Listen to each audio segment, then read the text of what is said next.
प्रणाम गुरुजी। जी राधे राधे। मैं राधे राधे।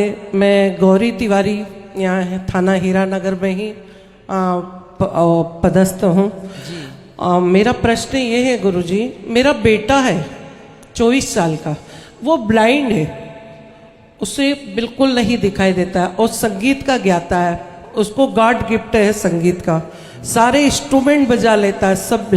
मुझे सर्विस में रहते उसको बहुत आगे जाना चाहिए था, मुझे पहुंचाना चाहिए था, लेकिन सर्विस में रहते मुझे टाइम मिला नहीं, मैं उससे परफेक्ट टाइम नहीं दे पाई।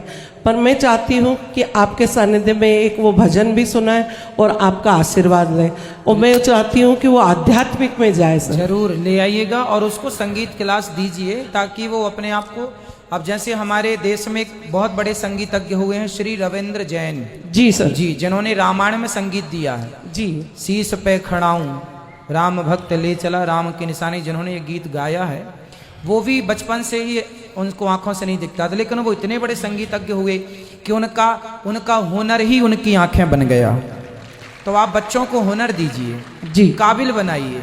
जरूरी नहीं है कि हम इन आंखों से देखें, कई बार हम वो चीजें देख लेते हैं अपने भीतर की आंखों से जो इन आंखों से देखना संभव नहीं होता। तो आपके बच्चे का यदि रुझान संगीत में है तो ये श्रेष्ठ है।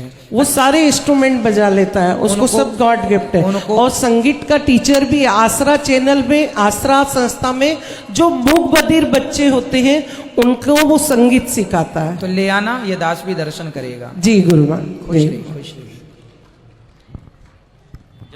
राधे राधे गुरुजी। जी गुरुजी, मेरा सवाल है आप कि गुरु मंत्र के क्या क्या फायदे होते हैं जीवन में, आप बता दीजिए। किसके? गुरु मंत्र लेने के। गुरु मंत्र लेने के फायदे,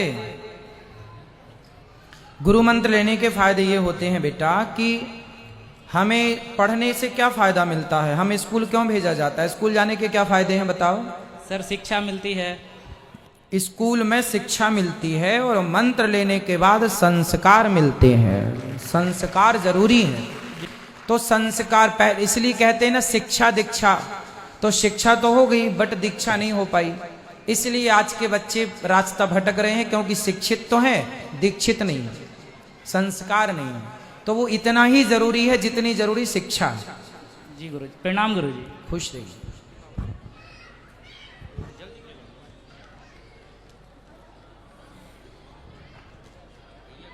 महाराज जी जय जय श्री राधे कुंज बिहारी श्री हरिदास।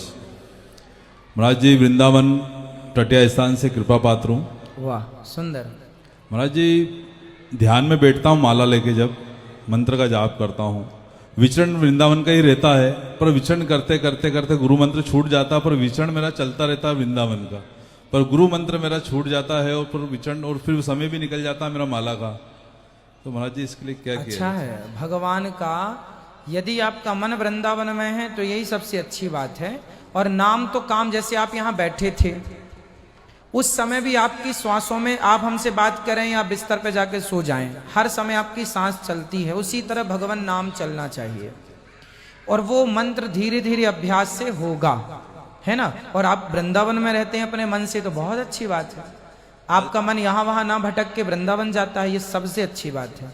तो अपने मन से कहो कि तू जा बिहारी जी का दर्शन करता रहे बस। आज भी आया था आपसे आशीर्वाद लेने, वृंदावन भी आपसे मिला था।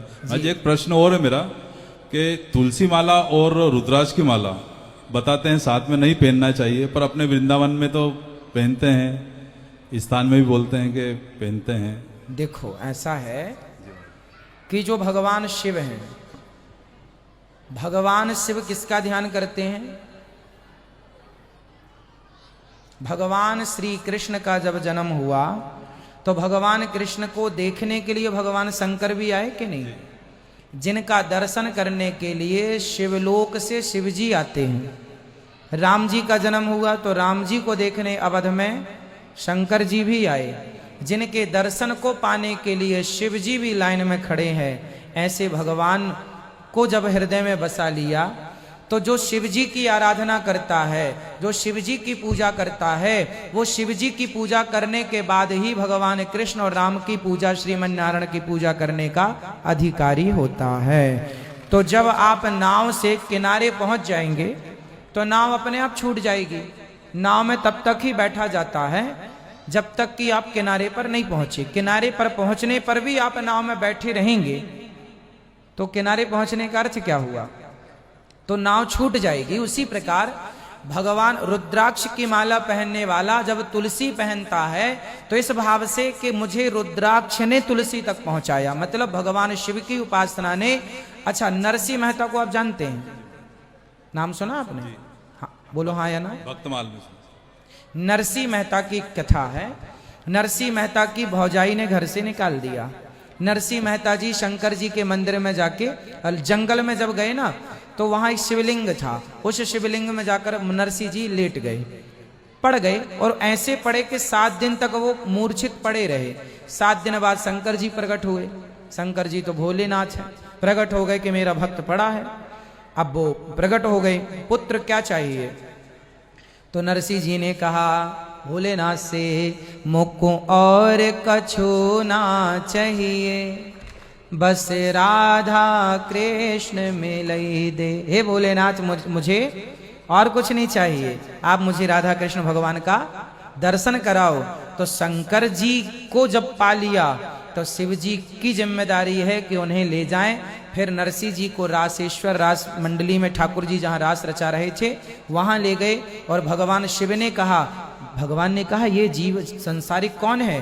बोले प्रभु ये भक्त है आपका और आपको लेकर दर्शन कराने आपका लाया हूं। तो भगवान शंकर भी उठा उठा के भक्तों को भगवान से मिलाते हैं। अंत में नरसिंह जी ने भगवान श्री कृष्ण को प्राप्त किया। तो शंकर जी को पाने के बाद भी ईश्वर को पाना लक्ष्य रह जाता है, क्योंकि शंकर जी भी आपको ले जाकर भगवान राम या कृष्ण की गोद में डालेंगे, श्रीमन नारायण की गोद में डालेंगे। तो या तो आप डायरेक्ट जाओ राम की तरफ या इनडायरेक्ट भगवान शिव के वाया शिव जी होते हुए जाओ। तो इसलिए साधक रुद्राक्ष और तुलसी दोनों भी पहन लेते हैं। कुछ लोग रुद्राक्ष के बाद तुलसी पहनते हैं। जो जैसा पहना है सब ठीक है, पर भगवान शिव की उपासना का फल है कि भगवान श्री कृष्ण की भक्ति प्राप्त होना। श्री राधे दंडवत प्रणाम महाराज जी। कुंज बिहारी श्री हरिदास।